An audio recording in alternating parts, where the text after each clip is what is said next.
Hola, somos estudiantes de la Universidad César Vallejo, de la carrera de Psicología, y hoy hablaremos sobre el romboencéfalo.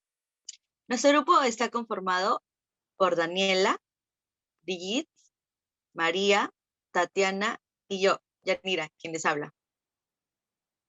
Ahora voy a dar paso a mi compañera Daniela para que les continúe explicando. Hola, ¿cómo están? Yo soy Daniela Mendoza y vamos a comenzar con la introducción del tema. Pues como verán, durante el proceso de gestación, especialmente en la etapa embrionaria, se forma una estructura indispensable para el embrión, llamada el tubo neural. Este proceso se da aproximadamente entre los 24 a 27 días y es así que forma a lo que sería las estructuras del prosencéfalo, del mesencéfalo y del romboencéfalo, que es lo que vamos a hablar el día de hoy. Sus características son las siguientes. Como vesícula primaria, cumple una función indispensable que sería el controlar la respiración y el ritmo cardíaco del embrión, lo que le ayudará a sobrevivir en este tiempo. Además, se le conoce también como cerebro posterior primitivo o cerebro posterior. Están protegidas en su mayoría por el hueso occipital, debido a que la posición donde ellos se encuentran es en la parte trasera de la cabeza y más o menos sería donde se encuentra el lóbulo occipital, ¿no? Y se desarrollan en ese lugar caudal. Además, es el encargado de recibir la información, por lo que conecta a la médula espinal con el cerebro, o también lo podríamos llamar que conecta a la médula espinal con el encéfalo. Además, esta estructura llamada romboencéfalo está constituida por otras dos subestructuras, conocidas como el metencéfalo y el mielencéfalo. El metencéfalo tiene pues al cerebelo, que sería una parte externa del encéfalo, por lo cual es muy importante en los movimientos corporales. Asimismo, el mielencéfalo, está constituido pues por la protuberancia y el bulbo raquídeo. La protuberancia se encuentra en este espacio y generalmente es conocido como el puente de Barolio. Y finalmente, el bulbo raquídeo, que se encuentra justamente debajo de la protuberancia. Muchas gracias y a continuación les paso con mi compañera. Bye, bye. Hola, soy Brigitte. Voy a explicar sobre las estructuras que se derivan del romboencéfalo. Son 3 estructuras en específico que forman parte de la composición de esta región cerebral, las cuales se conoce como cerebelo, bulbo raquídeo y puente de Barolio.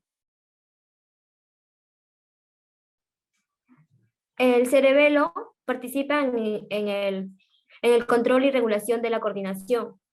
El bulbo raquídeo es el lugar del tallo cerebral donde se encuentran los núcleos de los pares craneales.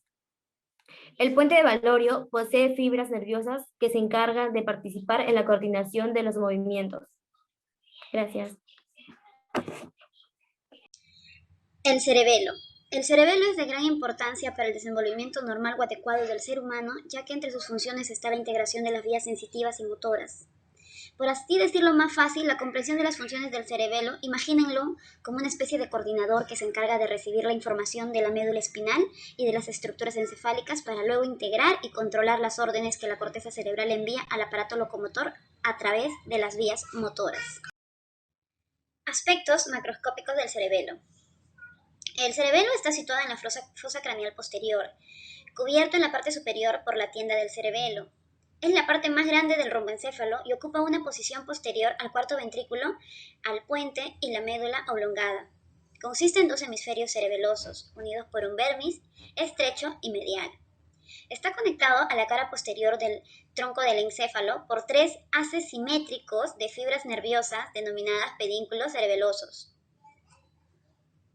Aquí observamos el pedínculo cerebeloso superior, pedínculo cerebeloso medio y pedínculo cerebeloso inferior. Desde el punto de vista funcional, el cerebelo se organiza en pequeños módulos idénticos en estructura, que se diferencian en el origen de sus aferencias y en el destino final de sus vías eferentes. El cerebelo realiza funciones de tipo coordinador o integrador en relación con procesos motores y cognitivos.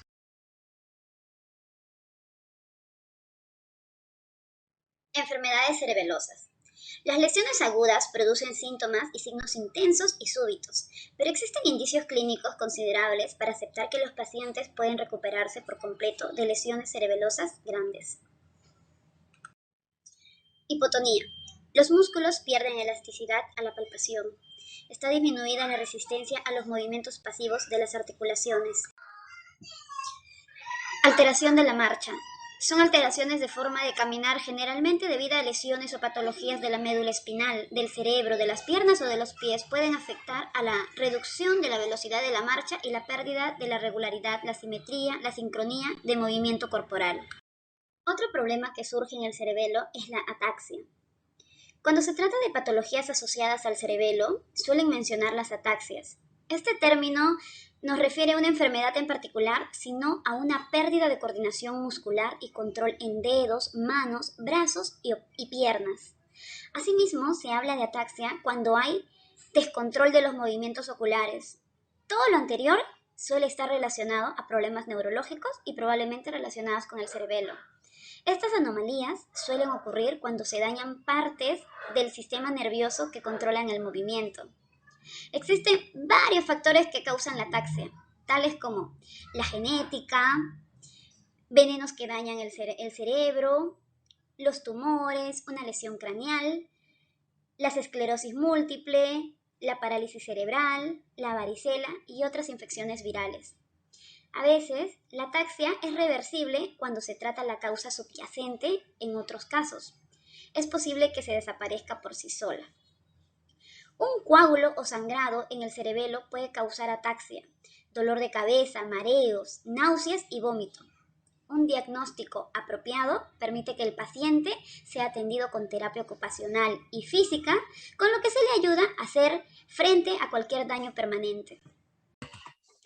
Hola, soy Tatiana Villaizán y ahora vamos a hablar sobre el bulbo raquídeo, teniendo en cuenta que a través del bulbo raquídeo llegan los impulsos nerviosos al cerebro.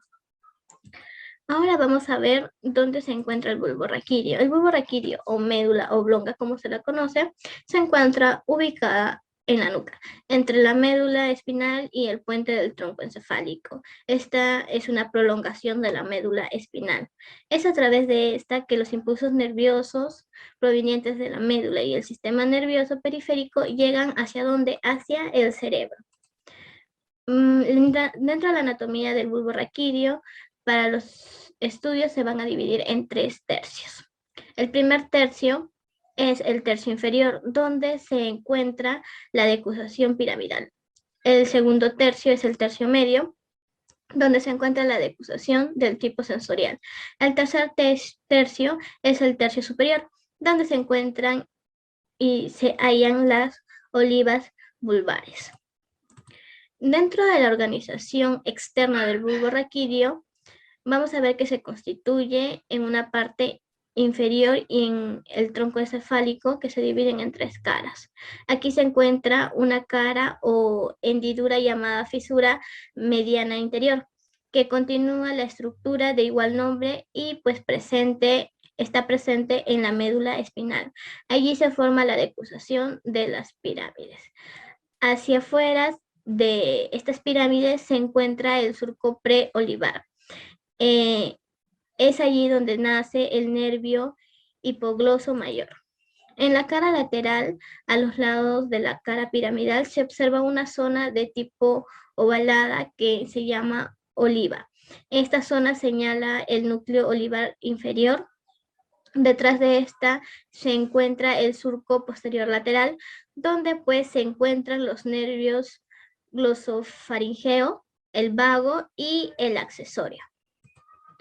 En la cara posterior vamos a ver la zona media que se encuentra en el surco medio posterior ambos lados nacen y se dividen el cordón de Gold y el cordón de Burdach.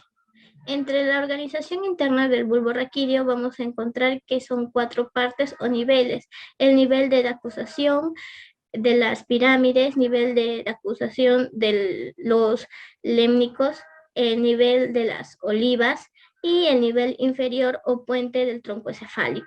Entre las funciones principales del bulbo raquídeo, vamos a ver que es garantizar la entrada y salida de la información entre el cerebro y el sistema nervioso periférico. En otras palabras, el bulbo raquídeo tiene a su cargo la función básica y vitales. Entre otras de sus funciones del bulbo raquídeo vamos a tener que regularizar la secreción de los jugos gástricos del estómago. También va a controlar el estornudo, la deglución, el vómito, la tos y como también a estos músculos que intervienen en estas áreas, la regulación del equilibrio, actuar sobre la fonación, interviene el despertar de cada mañana y regula lo que es el movimiento de los ojos. Entre las complicaciones de los organismos, vamos a ver que pueden afectar el bulbo raquídeo, como algún ejemplo, problemas de tipo congénito o degenerativo, complicaciones vasculares, tumores, problemas con origen metabólico de características infecciosas e inflamatorias. Eso sería todo. Le doy paso a mi compañera Yanira.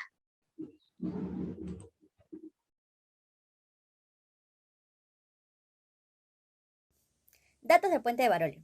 Su tamaño está entre 2 a 2.5 centímetros y es la porción más grande del troncocéfalo. Por ese motivo, también se le dice protuberancia anular. Una de sus funciones es actuar como una estación de transmisión de la información. Sin esta acción de esta estructura, las personas no podemos estar de pie. Otra función que tiene también es mantener nuestros mecanismos de manera automática. Se refiere a lo que hacemos sin pensar, como el funcionamiento respiratorio y cardiovascular. También es el puente de transmisión de impulsos cerebrales. Sirve de comunicación y circulan las vías sensitivas que van de la médula al cerebro y de manera viceversa. Está ubicado en la parte superior, limita con el mesencéfalo y en el borde inferior con el bulbo raquídeo y del lado derecho con el cerebelo. El núcleo trigémino recibe estímulos del rostro a través del nervio oftálmico, nervio maxilar y el nervio mandibular. El núcleo facial inerva a los músculos de la expresión facial. El núcleo somático abductor se encarga del movimiento de la adopción del ojo. El núcleo salivatorio superior envía eferencias para inervar a la glándula submandibular y sublingual. Tiene 4 funciones. La primera es el nexo de comunicación entre los grupos de neuronas. Permite que la información fluya. La segunda es la conexión motora. Nos permite una conexión automática e inconsciente de grupos de músculos. La tercera es la regulación homeostática y regula la temperatura y otros procesos fisiológicos como los latidos del corazón. La cuarta es la regulación de la conciencia. Atraviesa la información reticular y es importante en la regulación de los estados de conciencia. Lesiones y enfermedades. Una alteración o destrucción a esta parte es muy grave porque afecta a los procesos básicos para mantenernos con vida. Además, puede provocar que no llegue suficiente sangre u oxígeno al cerebro, provocando la muerte por hipoxia. 2 de las enfermedades que atacan son el Alzheimer y el Parkinson.